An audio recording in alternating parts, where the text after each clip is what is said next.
Assalamualaikum warahmatullahi wabarakatuh. Saudara sekalian, kita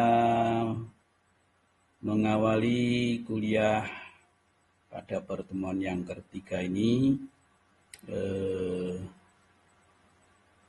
Kita awali dengan bacaan sholawat Nuril Anwar. Allahumma sholli ala Nuril Anwar wasiril asrari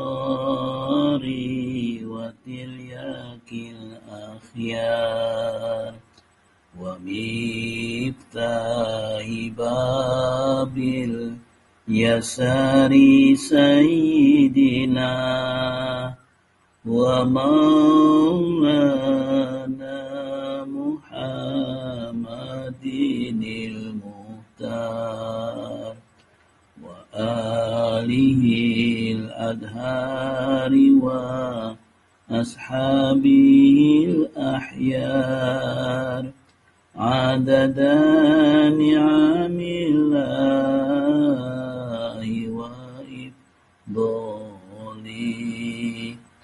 adada ni'amillahi wa ibdoli. Allahumma sholli ala Muhammad. Baik, saudara sekalian, pertemuan kita yang ketiga terkait dengan dimensi urban farming. Dimensi urban farming adalah perspektif bagaimana urban farming atau pertanian di daerah perkotaan itu dipandang. Perspektif itu sudut pandang, ya, sudut pandang bagaimana kegiatan urban farming dilakukan. Nah, sebagaimana kita ketahui bahwa latar belakang kegiatan pertanian perkotaan itu untuk mengatasi masalah-masalah di perkotaan.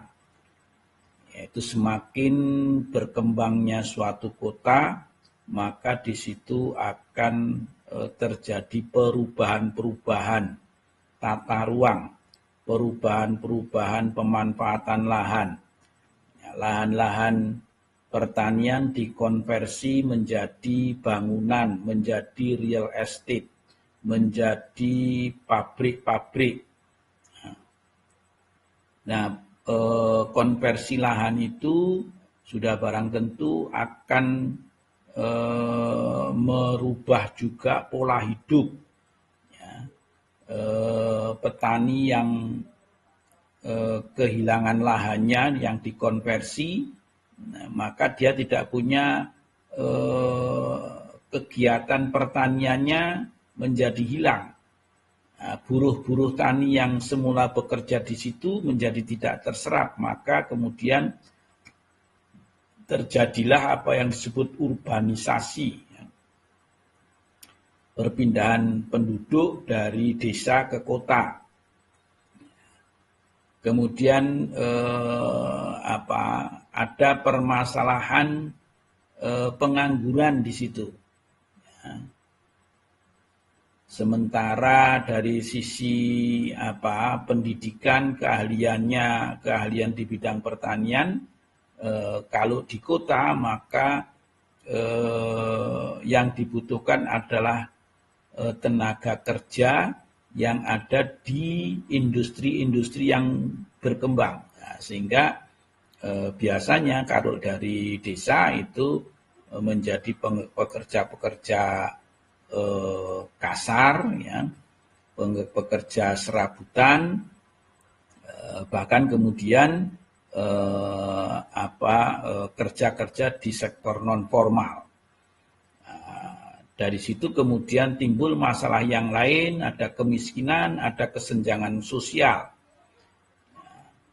Kemudian karena ada konversi lahan tadi, maka ketersediaan bahan pangan juga menjadi permasalahan. Akses masyarakat kota terhadap pangan itu menjadi rantainya semakin panjang. Kemudian permintaan dan penawarannya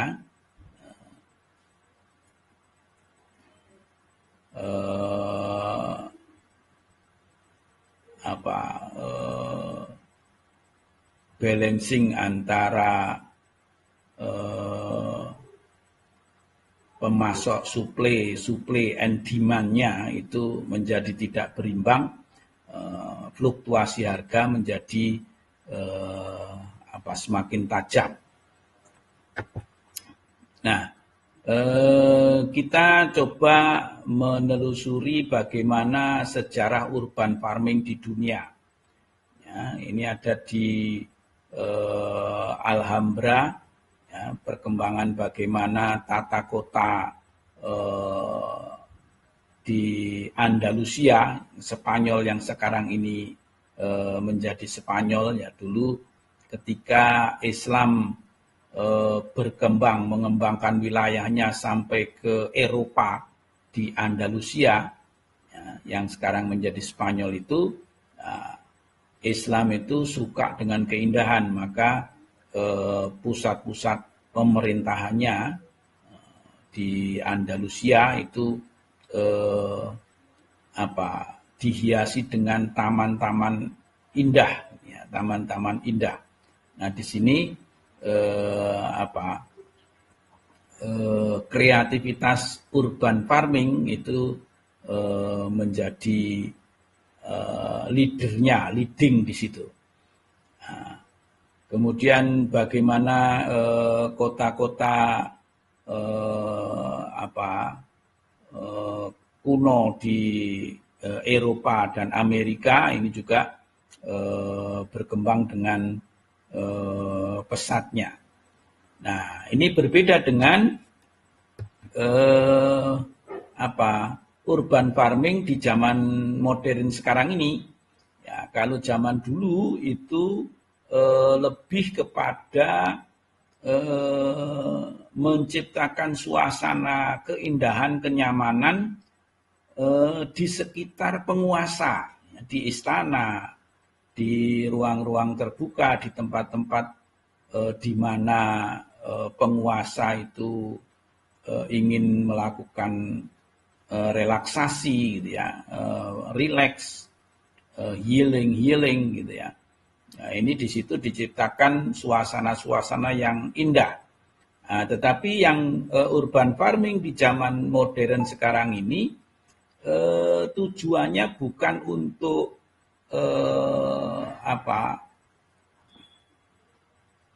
kenyamanan bagi penguasa, tetapi menciptakan kenyamanan bagi penghuni kota. Nah, artinya apa? Masyarakat yang tinggal di situ supaya hidupnya nyaman. Kemudian ada masalah-masalah perkotaan yang bisa diatasi dengan kegiatan urban farming itu. Nah, kita lihat bagaimana perkembangan kota-kota besar di Surabaya, gitu ya, bagaimana Ibu Risma hari ini itu berhasil mengembangkan tata kota yang bagus, ya. Kemudian diikuti oleh kota-kota yang lain, ya, di Madiun, di Jogja, di kota-kota yang lain yang berlomba-lomba menciptakan suasana yang bersih, nyaman, kemudian juga produktif. Nah, ini yang beberapa waktu yang lalu ketika Pak Anies Baswedan menjadi gubernur DKI Jakarta itu merubah tempat-tempat atau taman-taman kota itu menjadi lebih fungsional, ya, lebih fungsional dan bermanfaat. Jadi keindahannya ditata, kemudian fungsi-fungsi resapannya dikelola dengan baik, sehingga masalah-masalah banjir tahunan itu bisa dikurangi intensitasnya, Ya. Kemudian kolong-kolong jembatan yang kumuh juga dibenahi sedemikian rupa sehingga menjadi produktif. Ya, kaum gelandangan yang biasanya hidup di kolong-kolong jembatan dibuatkan tempat tinggalnya, kemudian ruang terbuka di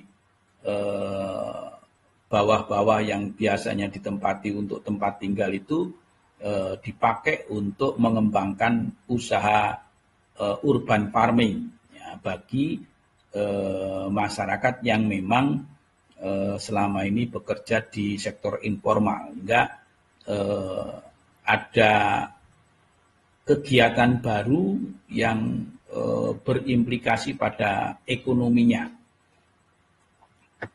Nah, kemudian ada 3 langkah agar proses urban farming itu bisa berjalan dengan lancar.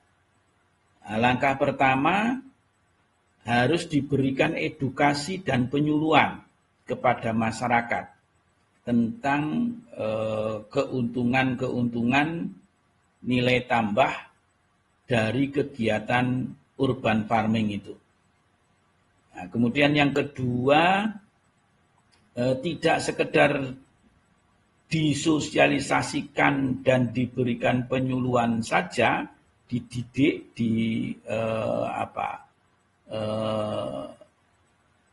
diberi penyuluhan, tetapi bagaimana pengelolaannya itu bisa berjalan. Maka harus ada pendampingan, ada tenaga ahli yang ditunjuk atau tim yang ditunjuk untuk mendampingi bagaimana urban farming yang disosialisasikan itu bisa dikerjakan dengan baik. Ini langkah yang kedua.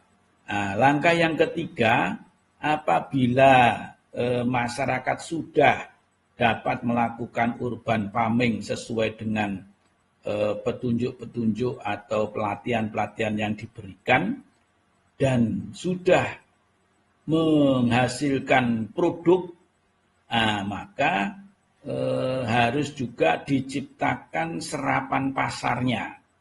Nah, bagaimana hasil yang diperoleh dari kegiatan urban farming itu bisa terserap di pasar. Nah, masyarakat akan kendor semangatnya apabila sudah menghasilkan tapi ternyata tidak bisa dijual, dikonsumsi sendiri berlebih. Maka lebihnya itu bagaimana solusinya itu sehingga bisa menjadi tambahan nilai tambah ekonomi, pendapatan bagi masyarakat. Nah, sebagaimana kita ketahui, pemanfaatan ruang di daerah perkotaan yang relatif sempit gitu ya, sehingga jika tidak ada edukasi yang memadai maka ya ruangannya dibiarkan gitu ya. Tapi kalau kemudian ada edukasi bagaimana memanfaatkan ruang-ruang yang ada, nah ini ruang-ruang yang ada di perkotaan itu ada apa saja? Nah, ini ada lahan pekarangan gitu ya. Nah, pekarangannya biasanya ya sempit sampai sedang lah di daerah perkotaan itu. Nah, kemudian lahan tidur. Nah, lahan tidur itu adalah kapling-kapling atau ruang yang dimiliki oleh pihak pemerintah atau swasta yang belum dimanfaatkan. Ya. Kita tahu misalnya ada di perumahan itu ada kapling yang belum dibangun. Nah, kapling yang belum dibangun ini tidak boleh dibiarkan menyemak gitu ya, tumbuh semak belukar yang tidak dikelola dengan baik. Nah, di sini pihak pengelola atau masyarakat bisa memanfaatkan itu atas seizin pemiliknya sudah barang tentu. Nah, hingga di situ tanah terbukanya itu, ruang tidurnya itu bisa dimanfaatkan. Kemudian lahan yang sempit, yang misalnya pekarangan yang tidak punya tidak ada space ruangan pekarangannya, maka dinding-dinding dan pagar itu bisa dimanfaatkan. Sehingga ada tadi itu yang namanya wall gardens gitu ya, vertikultur. Bertanam secara vertikal. Gitu ya. Nah, kemudian yang berikutnya, ruang yang memungkinkan untuk dieksplorasi untuk pertanian adalah rooftop, ya, atap bangunan.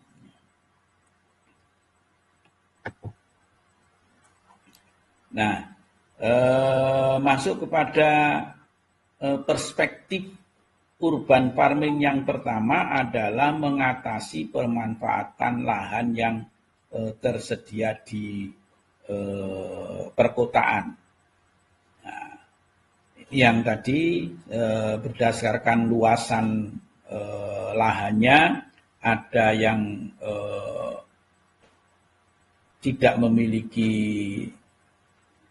pekarangan, hingga memanfaatkan pagar dan dinding. Bagaimana memanfaatkan pagar dan dinding? Ada yang pekarangannya sempit, bagaimana vertikultur bisa dikembangkan di situ. Ya. Kemudian pekarangan yang sedang, ini bisa lebih leluasa. Kemudian ruang-ruang terbuka yang agak luas, ini bagaimana dibentuk taman-taman yang produktif, indah, produktif. Ya, kemudian menjadi solusi bagi resapan air misalnya. Ini di kota seringkali kalau hujan terjadi banjir, ya, karena memang tidak tersedia daerah-daerah terbuka yang memang didesain sebagai daerah resapan. Nah, ini biasanya menjadi problem di daerah perkotaan. Nah, ini pemanfaatan lahan pekarangan, kemudian membuat lahan komunitas, ya, kemudian ada rooftop garden dan pembuatan kebun vertikal. Ini memanfaatkan lahan, dimensi yang pertama. Kemudian dimensi berikutnya setelah area yang mau dieksplor itu kita ketahui, maka harus dimensi kedua dari sudut pandang teknik urban farming itu diterapkan. Ya, pada misalnya wall garden, ya, di situ perlu teknik pertanian yang spesifik untuk memanfaatkan dinding-dinding itu sebagai tempat bercocok tanam. Ya, apakah dengan tanaman-tanaman yang merambat, ya, tujuannya apa gitu ya, sehingga nanti pilihan tanamannya akan menyesuaikan. Biasanya kalau untuk dinding itu tanaman-tanaman ornamental gitu ya, bukan bertujuan ekonomis. Ya. Kemudian ya disesuaikan tadi dengan pola tata ruangnya. Ya. Kemudian tidak merusak keindahan kota. Ya. Tidak merusak, tidak menjadi kumuh, tapi justru menambah keindahan. Nah, ini teknologi yang perlu diterapkan, dicari ini kreativitasnya. Kemudian tidak menimbulkan massa sosial akibat penggunaan lahan. Nah, jangan sampai kemudian terjadi penggusuran yang tidak ada solusinya. Nah, misalnya tadi ada kolong-kolong jembatan yang mestinya bisa dimanfaatkan, tapi di situ sebagai dipakai untuk tempat tinggal sehingga menjadi kumuh. Nah, maka harus dicarikan solusinya terlebih dahulu. Bagaimana memindahkan kaum-kaum miskin kota yang tinggal di bawah-bawah di kolong-kolong jembatan itu, disediakan tempatnya sehingga nanti mereka bisa beraktivitas di sana.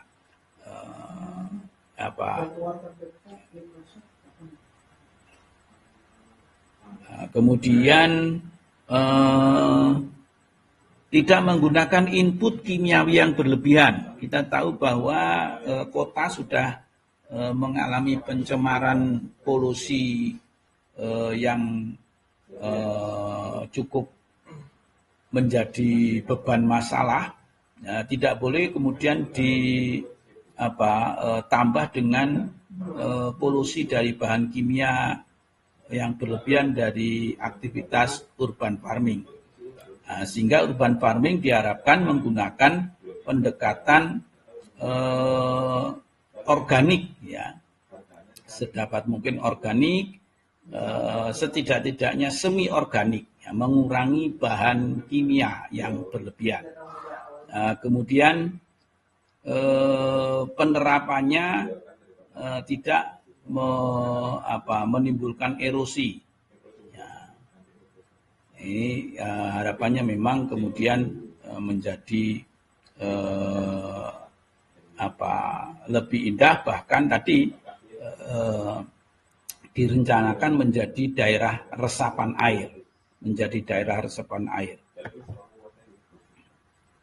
Nah, kemudian dimensi yang ketiga dari aspek sosial ekonomi, kegiatan itu menimbulkan aspek sosial, jadi ada komunitas-komunitas interaksi masyarakat menjadi lebih interaktif, masyarakatnya guyup, rukun, damai. Ya, ini aspek sosialnya. Aspek ekonominya menambah pendapatan, gitu ya. Ada sektor-sektor pertanian menambah pendapatan, ada kecukupan pangan. Nah, ini membantu meringankan ekonomi keluarga. Nah, demikian saudara sekalian, kuliah kita pada kesempatan yang ketiga kali ini. Terakhir, mari kita renungkan surat As-Saff ayat 10 sampai dengan 11. Ya, kalau urban farming itu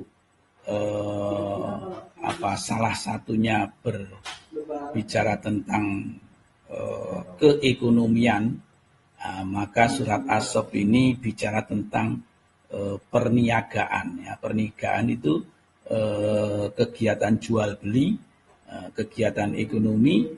Dalam Al-Quran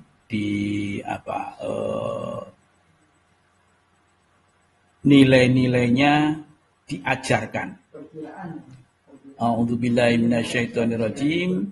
Ya ayyuhalladzina amanu hal adullukum ala tijaratin tunjikum min adabin alim tu'minuna billahi wa rasulihi wa tujahiduna fi sabilillahi bi amwalikum wa anfusikum dzalikum khairul lakum in kuntum ta'lamun. Wahai orang-orang yang beriman, maukah aku tunjukkan kepada kamu satu perniagaan, satu kegiatan tijarah, keperniagaan, jual beli. Tunjikum min adabin alim. Kegiatan itu bisa mengentaskan kamu sekalian dari adab yang pedih. Apa itu perniagaannya? Tu'minuna billahi wa rasulihi, ya. Berimanlah kamu sekalian kepada Allah dan Rasulnya. Wa tujahiduna fi sabilillahi bi amwalikum wa anfusikum. Dan berjuang keraslah, bersungguh-sungguhlah berjihadlah kalian fisabilillah di jalan Allah bi amwalikum wa anfusikum dengan harta dan jiwamu. Nah, ini jual belinya seperti itu. Ya, menjual keimanan kita kepada Allah dan Rasul, ya, dan jihad di jalan Allah. Lalu Allah membelinya dengan membebaskan kita dari azab yang pedih.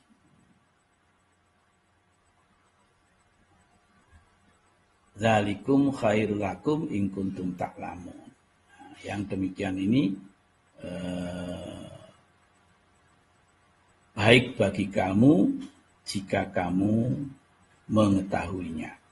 Nah, ini kita renungkan. Ini iman kita dan kesungguhan kita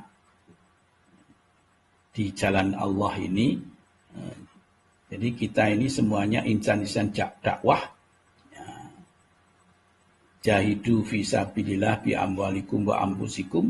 Nah, mari kita renung-renungkan apakah kita ini siap untuk berniaga dengan Allah, melakukan jual beli dengan Allah. Apakah kita tidak tertarik untuk mendapatkan pembebasan azab yang pedih? Nah, maka kalau tertarik, mari kita kontrak jual beli dengan Allah. Wallahul muwaffiq ila aqwamit thoriq. Assalamualaikum warahmatullahi wabarakatuh.